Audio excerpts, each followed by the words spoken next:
dan ilmu sosial menyatukan dua dunia. Update Talk episode pertama. Selamat datang kembali guys di Update Talk episode pertama, di mana kita di sini akan ngulik ilmu sosial dari teori ke praktek. Gue Ami dan kali hari ini seperti biasa kita nggak sendirian. Halo, gue Naila. Saya bantu kalian menjelajah dunia teori sosial yang kadang rumit tapi seru banget. Dan gue Nabila, nyambungin titik-titik antara teori dengan pengalaman nyata kita. Hai semua, gue Syarifah. Hari ini kita ngobrol dalam banget loh tentang teori dan riset, membahas isi bab 3 dari bukunya Newman. Dan gue Keril. Kita bakal kupas tuntas kenapa teori itu nggak bisa dilepasi dari proses peneliti sosial. Jadi, ambil posisi nyaman kalian, siapkan otak kalian, dan kalau perlu siapin secangkir kopi atau teh nih guys, karena kita bakal jalan-jalan di antara konsep, metode, dan refleksi. Oke, langsung aja kita mulai dari dasar bangetnya nih. Banyak yang bilang ya guys, kalau teori itu penting. Tapi sebenarnya apa sih teori itu? Gimana si Newman itu mendefinisikannya? Oke Mi, jadi menurut Newman itu teori adalah sekumpulan ide yang terkait dan berfungsi untuk menjelaskan atau memahami dunia sosial. Oke, jadi kayaknya tuh bukan soal kumpulan kalimat yang sok bijak gitu nggak sih? Ya. Iya bukan. Teori itu hasil dari pengamatan yang mendalam, refleksi, dan kadang pengujian juga. Jadi dia bukan asal katanya, tapi udah dibangun dari proses yang panjang. Dan fungsinya itu kuat banget loh. Teori menyederhanakan kompleksitas realitas sosial. Kayak kalau kita lihat kota dari ketinggian, teori itu semacam drone. Bantu kita lihat pola besar yang sulit kita tangkap dari bawah. Gue suka analogi itu karena dalam kehidupan sehari-hari dunia sosial itu berantakan banget. Banyak variabel, banyak dinamika. Teori bantu kita sortir, fokus ke aspek yang penting. Nah, tapi ada juga tuh guys, yang orang yang skeptis kayak gitu ya. Mereka tuh ngerasa kayak kalau teori itu terlalu jauh dari kenyataan dan terlalu abstrak gitu. Nah, disinilah pentingnya pemahaman. Kalau kita anggap teori itu peta, ya dia memang bukan wilayah yang sebenarnya, tapi tanpa peta kita gampang nyasar. Setuju, teori itu bukan tujuan akhir, tapi alat bantu untuk berpikir. Dan penting banget untuk penelitian supaya kita nggak cuma deskriptif, tapi juga bisa eksploratif. Dan penting juga teori beda dari ideologi yang mentegaskan banget di sini. Teori terbuka untuk diuji, kritik, dan bahkan diganti. Tapi ideologi cenderung dogmatis, percaya tanpa pernyataan. Wah, ini menarik banget sih guys. Tapi kalian tuh bisa nggak sih kasih contoh tuh biar teman-teman yang denger ini kebayang gitu bedanya tuh gimana? Boleh tuh dikasih contoh gampangnya nih Ril. Contoh gampangnya itu teori labeling dalam kriminologi bilang bahwa seorang bisa jadi penjahat karena diberi label itu terus menerus. Itu teori kita bisa uji dengan data, bisa bandingkan konteks budaya, bisa kritik juga. Nah, kalau ideologi itu misalnya pandangan bahwa orang miskin malas, itu bukan teori, itu asumsi yang sering dipakai tanpa buktinya, tanpa refleksi, dan cenderung jadi pembenarannya. Oke, jadi kalau teori kayak itu tuh kayak pintu masuk ke analisis sosial yang terbuka dan dinamis nggak sih? Dan ideologi tuh kayak gerbang besi yang dikunci dari dalam. Kayak gitu nggak sih guys? Bisa jadi sih. Tapi serius sih, ini penting banget sih kalau menurut gue ya, karena dulu kalau kita salah pakai, kayak kalau teori itu bisa disalahartikan nggak sih jadi alat pembenaran, padahal itu bukan alat pembenaran. Dan ini kenapa kita tuh perlu banget loh buat belajar teori dari sumber yang tepat. Jadi bukan sekedar kutipan dari sosmed gitu. Apalagi kalau mau bikin riset atau skripsi, teori itu kayak fondasi bangunan. Mau buat bangunan megah, fondasinya juga harus kokoh dulu. Nah, iya itu betul banget tuh. Dan bukan cuma buat fondasi loh, tapi itu juga bisa buat kerangka nggak sih? Karena teori itu juga bisa bantu kita menyusun kayak pertanyaan dari yang riset yang tajam. Tanpa teori kita cuma akan deskripsi doang, ada ini, ada itu. Tapi dengan teori kita bisa tanya kenapa itu terjadi, apa pengaruhnya, siapa yang terdampak. Dan ujungnya kita jadi lebih peka terhadap struktur sosialnya, lebih sadar bahwa ada pola bukan cuma peristiwa acak. Oke, di segmen ini udah mulai banget kan pemanasannya, udah makin dalam itu ya. Tapi kayak buat menutup bagian ini coba deh kita tanya jawab cepat satu pertanyaan. Kira-kira kalau teori sosial itu penting karena apa sih? Karena dia tuh bisa membantu kita berpikir secara sistematis dan juga kritis. Oke, kalau yang lain boleh tuh kasih pendapatnya biar teman-teman yang denger juga bisa kebayang gitu. Baik, kalau dari aku itu karena dia kasih arahan dalam meneliti dan memahami dunia.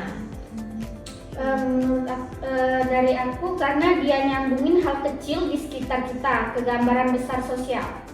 Kalau menurut aku itu karena dia ngasih kerangka buat bertanya dan mencari jawaban yang bermakna.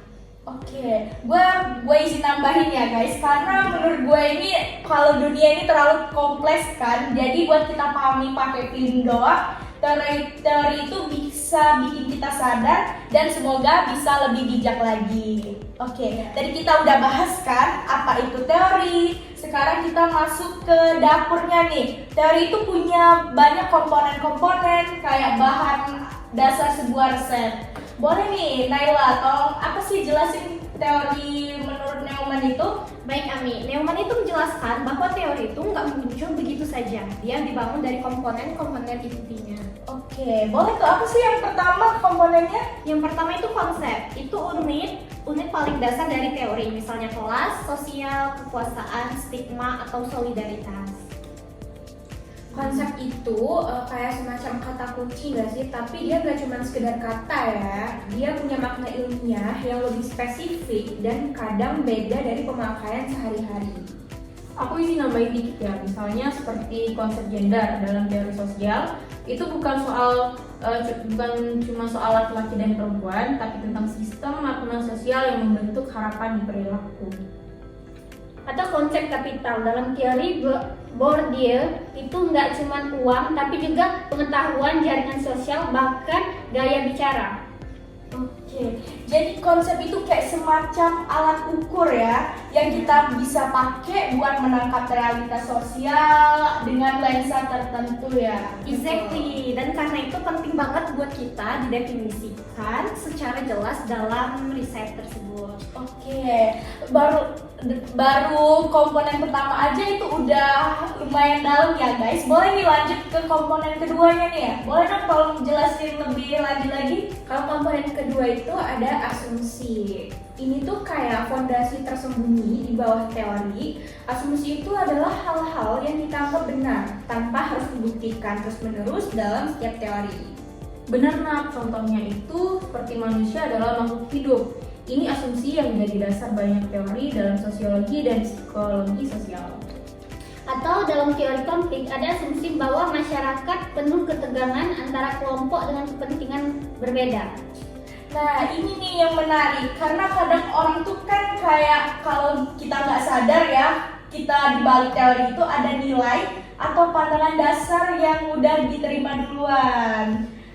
Betul, itu kenapa penting juga buat reflektif apa asumsi yang kita bawa sebagai peneliti gitu. Nah, jangan-jangan kita itu juga suka pakai asumsi itu tanpa sadar nih, ngaku nggak kalian? Bener nggak sih guys? Bisa banget, dan itu bisa berpengaruh ke bagaimana kita membingkai masalah sosial. Oke, kita lanjut aja ya, langsung masuk yang ke komponen yang ketiga dan hipotesis ke komponen yang ketiga itu proposisi dan hipotesisnya ya. Oke, jadi di sini saya menjelaskan yang pertama itu proposisi. Itu pernyataan tentang hubungan antara dua atau lebih konsep. Nah, dia belum diuji tapi udah lebih jelas dari sekedar ide tersebut.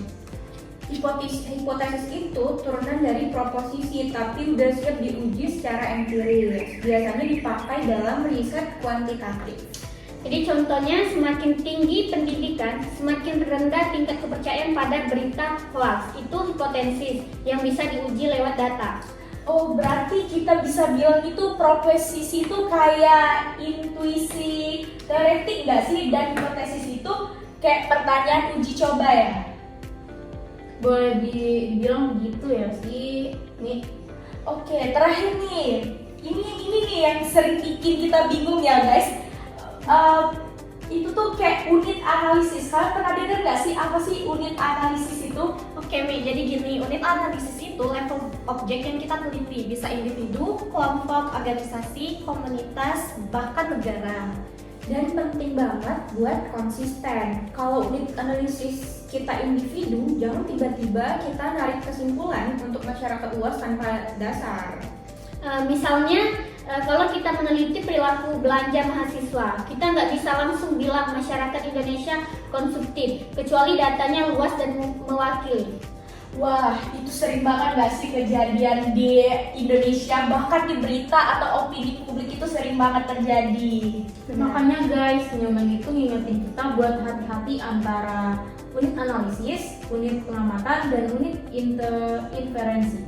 Wait, itu tuh kayak unit analisis, unit pengamatan, dan unit inferensi. Itu kayak gimana sih guys bedanya tuh? Oke, jadi gini Mi, gampangnya gini. Unit pengamatan itu apa yang kita amati. Misalnya wawancara ke 10 orang guru. Unit analisis adalah fokus utama, misal individu guru, dan inferensi itu kesimpulan yang kita tarik, misalnya itu kebijakan sekolah. Oke, jadi kita tuh harus hati-hati ya, jangan langsung lompat dari data ke kesimpulan yang terlalu luas ya. Iya, setuju sih. Oke. Untuk statement ini boleh dong masing-masing kasih satu kalimat kayak komponen teori yang paling sering disalahpahami menurut kalian tuh apa sih dan kenapa nih? Boleh nih mulai dari siapa dulu nih? Kalau menurut aku sih hipotesis ya, karena banyak yang ngira itu tuh harus selalu terbukti benar. Padahal bisa juga terbukti salah dan itu tetap berguna kok gitu. Kalau dari aku itu konsep nih, karena sering dipakai tanpa definisi operasional yang jelas. Kalau menurut aku itu unit analisis karena sering tumpang tindih sama unit observasi. Kalau menurut aku itu asumsi, karena dia sering tersembunyi tapi sangat menentukan ke arah teori tersebut. Oke, kalau menurut gua sendiri ya, kalau gua sendiri sih milihnya tuh kayaknya proposisi gak sih guys? Karena dia tuh kayak jembatan antara ide dan bukti, tapi sering dilewatin tanpa kita sadar gitu. Padahal dia penting banget tuh buat bikin teori itu hidup sendiri. Oke, jadi kita langsung aja nggak sih kita masuk ke bagian yang lumayan sering bikin bingung nih, antara deduktif dan induktif. Ini kayak dua jalur yang besar dalam berpikir ilmiah, tapi sebenarnya bedanya apa sih? Boleh nih, Naila, tolong jelasin nih. Secara sederhananya itu deduktif itu dari atas ke bawah, dari teori ke hipotesis dan ke data. Kita mulai dari kerangka teori dulu, lalu kita uji ke lapangan. Sedangkan induktif itu kebalikannya, dari bawah ke atas. Kita mulai dari data empiris, lalu kita cari pola dan akhirnya membangun teori. Oh, jadi deduktif itu kayak kita punya peta dulu baru menjelajah, sedangkan induktif itu kita jalan dulu, lalu sambil jalan bikin petanya, gitu ya? Betul. Wah, analogi yang cakep banget gak sih guys? Tapi kalau kita jadi peneliti yang pemula nih, apalagi untuk kita yang baru semester 4, terus bingung nih, harus pilih yang mana? Itu tuh gimana nih untuk pilih tujuan risetnya atau gimana itu? Tergantung tujuan risetnya Mi. Kalau kita mau menguji teori tertentu, cocoknya pakai pendekatan deduktif. Tapi kalau kita mau menemukan pemahaman baru, apalagi di konteks yang belum banyak diteliti, induktif bisa lebih cocok nih. Oke, boleh nih guys, tolong kasih contoh nyatanya dong, kayak biar kebayang kan, teman-teman juga bisa kebayang. Misalnya kayak gue pengen tahu nih kenapa anak-anak muda makin jarang datang ke TPS saat pemilu. Kayak ke pemilu sebelumnya kan banyak anak muda itu yang apatis gitu.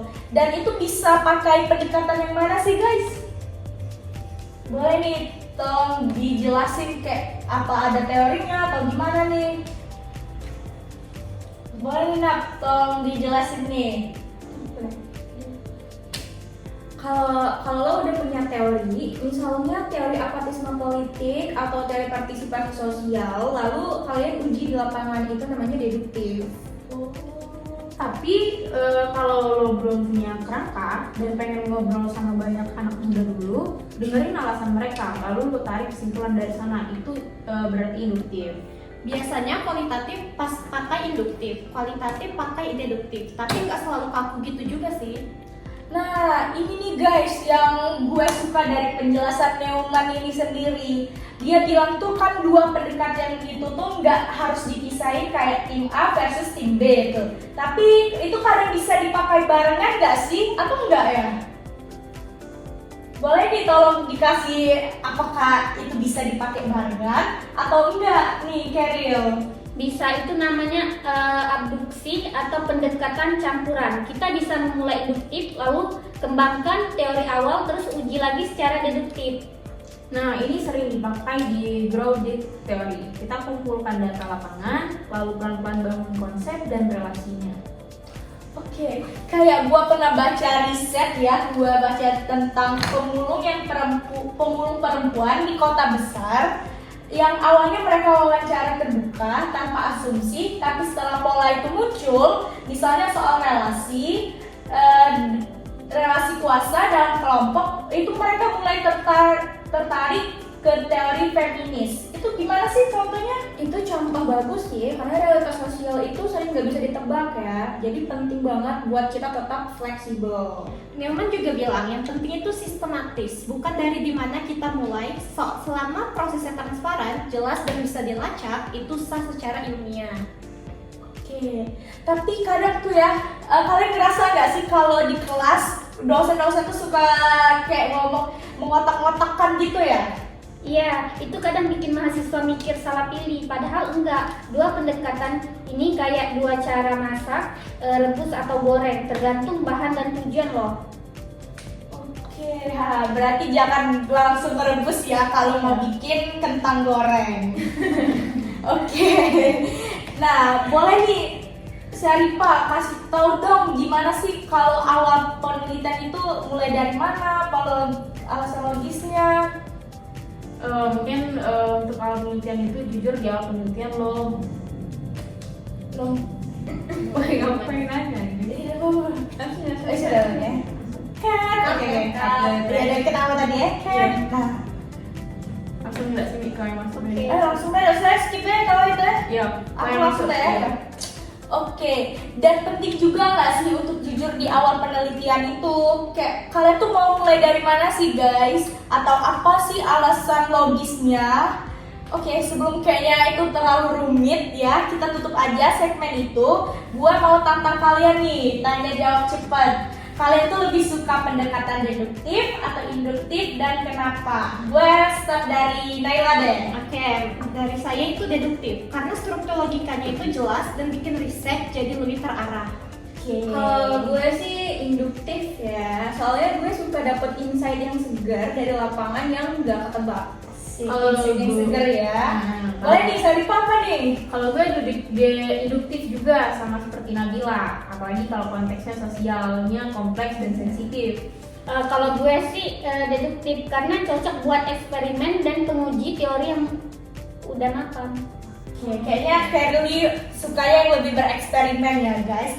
Kalau gue sih kayaknya sukanya dua-duanya sih ya guys. Tapi yang paling gue suka tuh kayaknya adalah narasi di balik pilihan itu. Karena dari sana itu kita bisa tahu tuh cara pikir seseorang atau gimana tuh.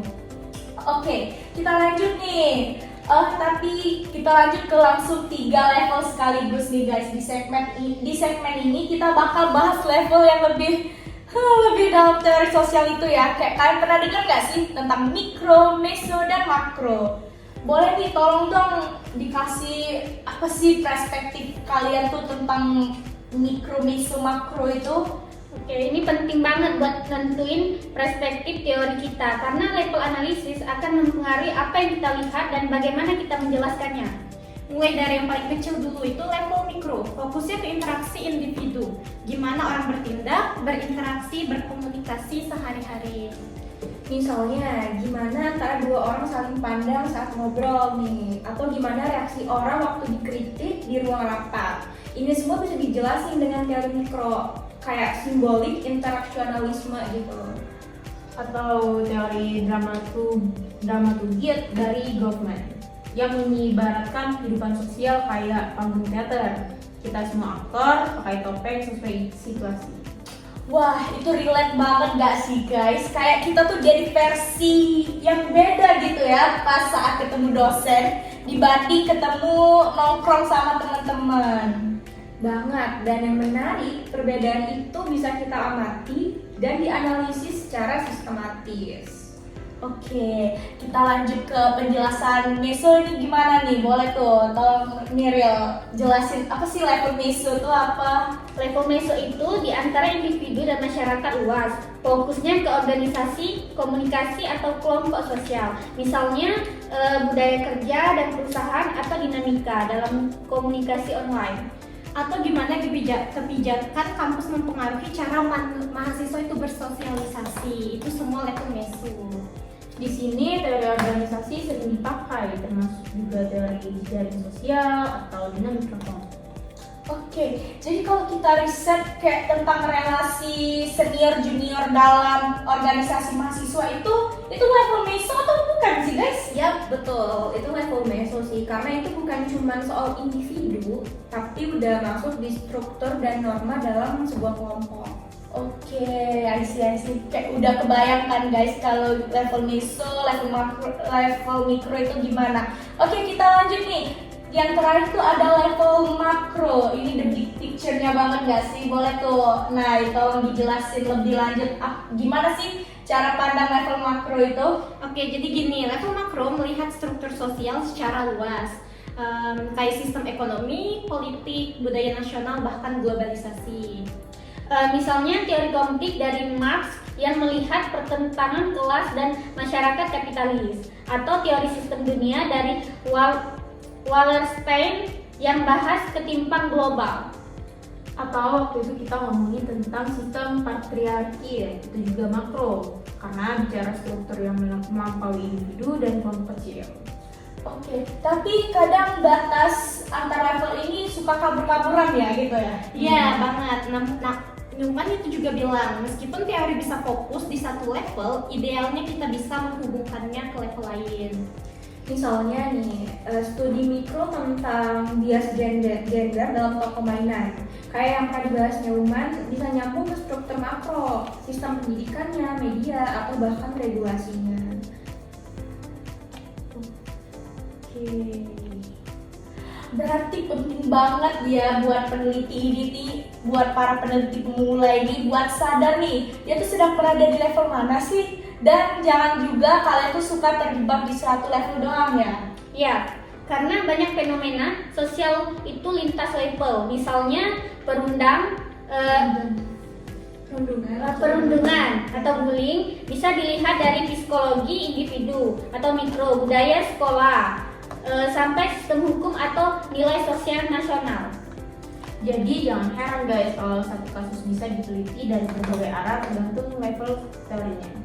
Oke, sebelum kita lanjut segmen selanjutnya nih, gua mau kalian juga sekali ini jawab cepet juga nih kayak tadi ya.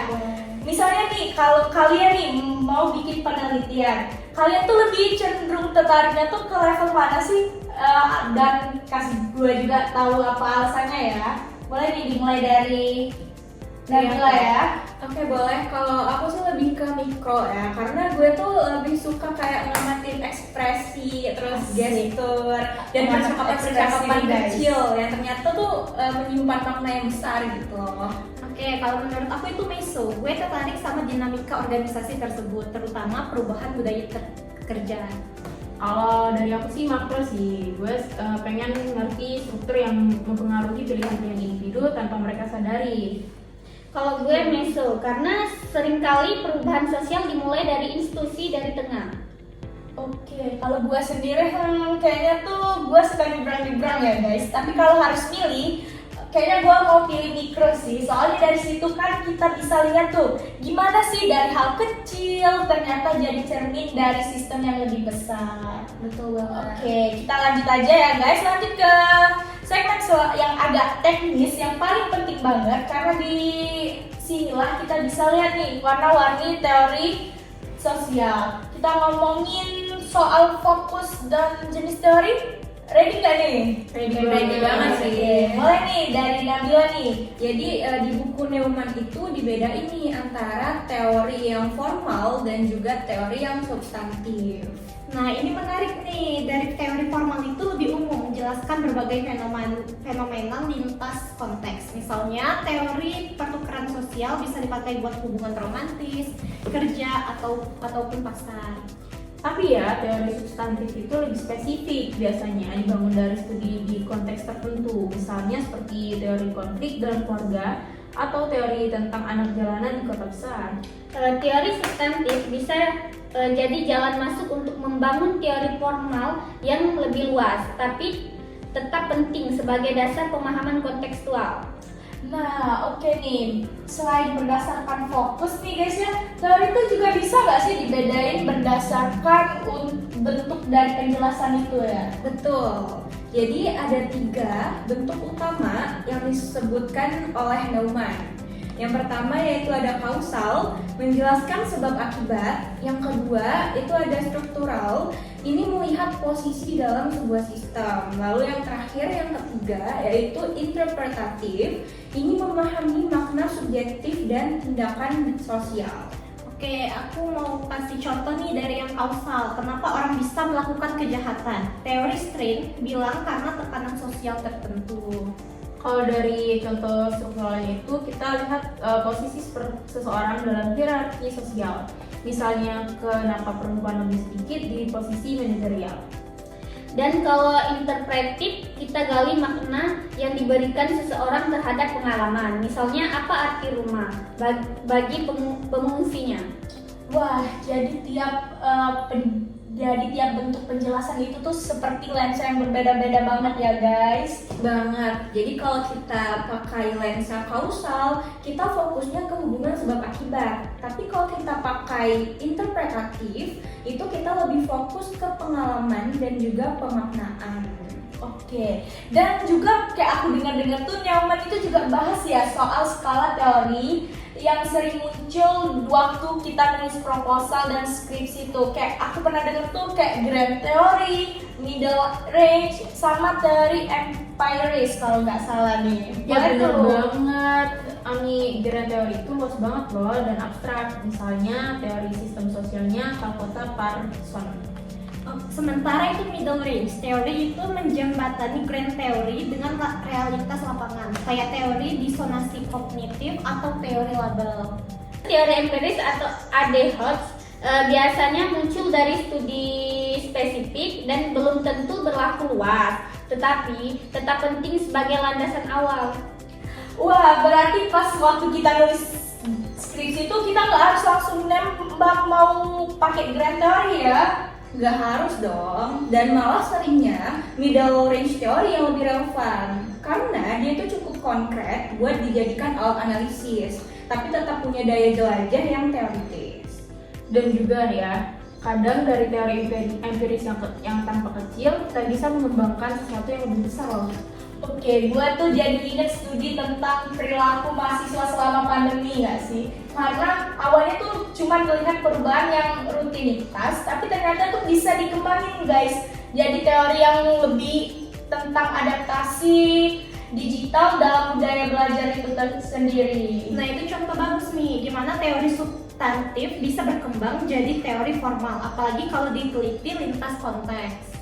Oke, gue penasaran nih guys. Kalau kalian nih disuruh pilih nih, kalian tuh lebih tertarik tuh membangun teori baru atau menguji teori yang sudah ada nih?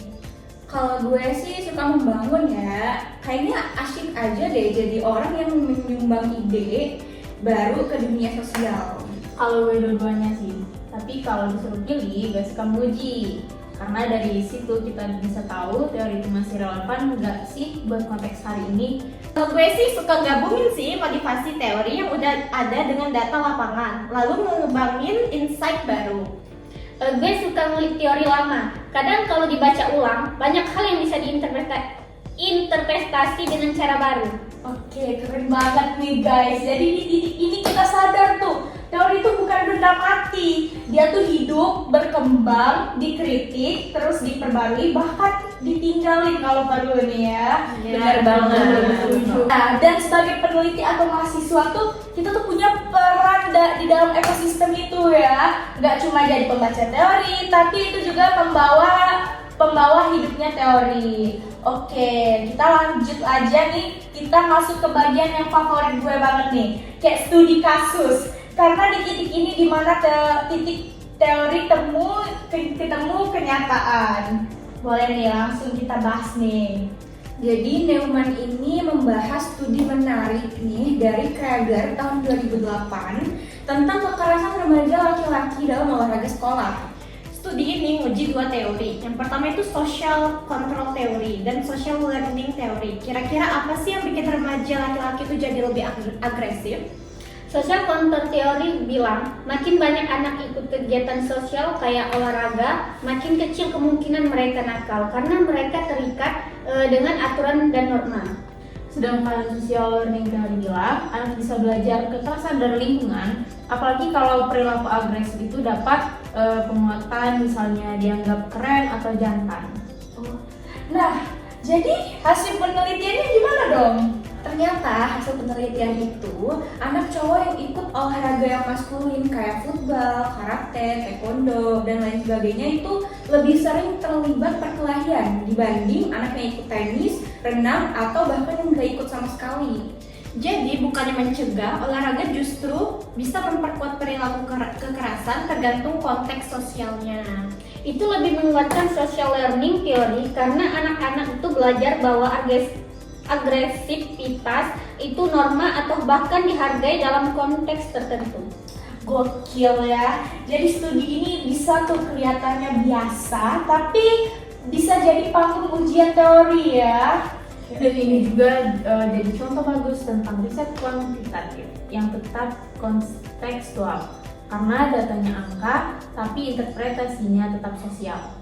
Oke, gue mau nanya nih ke kalian. Kalau kalian riset soal fenomena sosial hari ini nih, teori apa sih yang pengen kalian uji? Boleh tuh, mulai dari Nabila nih. Kalau gue sih pengennya uji teori media tentang echo chamber dan polarisasi. Apakah benar orang itu makin radikal karena algoritma media sosial?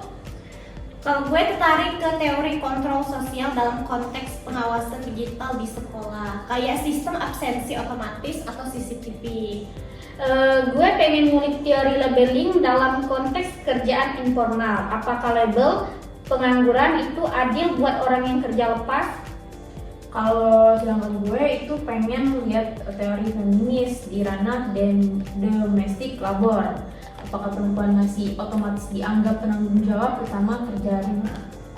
Wah, luar biasa banget ya, kalian semua tuh kayak orang yang proposal skripsi berjalan itu loh. Iya dong.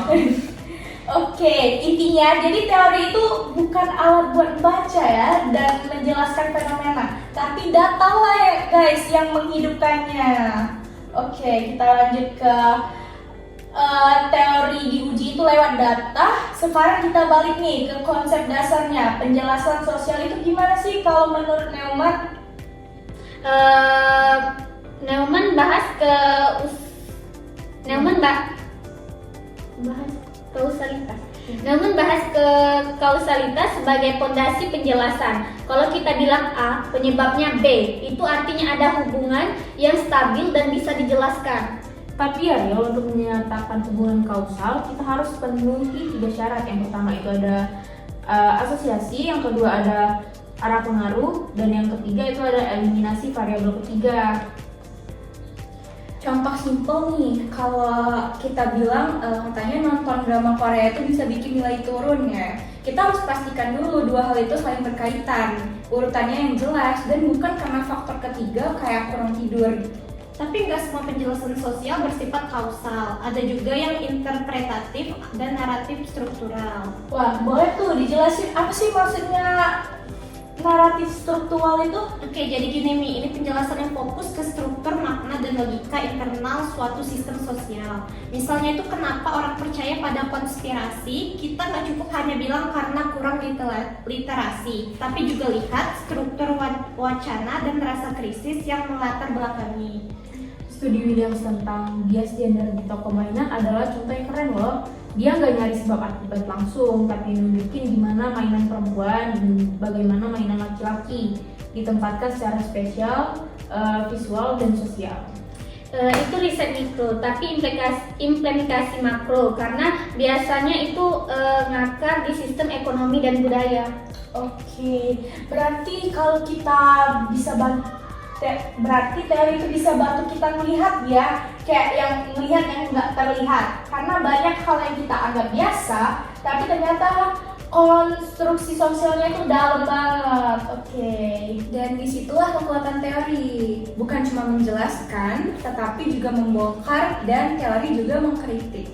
Wah, nggak berasa nih ya guys, kita udah hampir setengah jam kita ngobrol. Nih, sebelum gua tutup nih, gua mau tanya nih ke kalian satu-satu. Apa sih refleksi pribadi kalian tentang peran teori dalam riset sosial itu? Boleh nih start dari Nabila ya kali ya?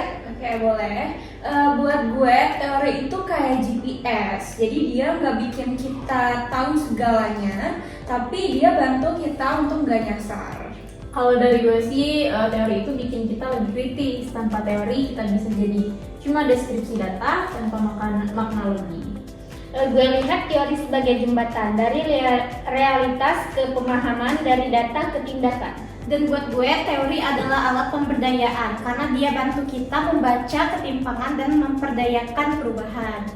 Oh, wow, keren banget gak sih? Gue pribadi tuh kayak ngerasa kalau teori itu kayak bahasa kedua tuh. Makin sering dipakai, makin tajam tuh intuisi kita untuk melihat dunia. Oke, terima kasih ya buat kalian berempat, dan tentu aja buat kalian pendengar yang udah setia sampai akhir. Nih, gue mau ngucapin makasih banget, dan semoga obrolan ini bisa nemenin kalian ngerjain tugas, mikirin topik skripsi, atau sekedar refleksi sosial nih. Dan kalau kalian masih takut sama teori, tenang aja, santai. Kayak belajar bahasa baru aja, perlu waktu, tapi bisa dipelajari kok. Yang penting jangan lepas dari data dan jangan takut buat nanya dan mempertanyakan.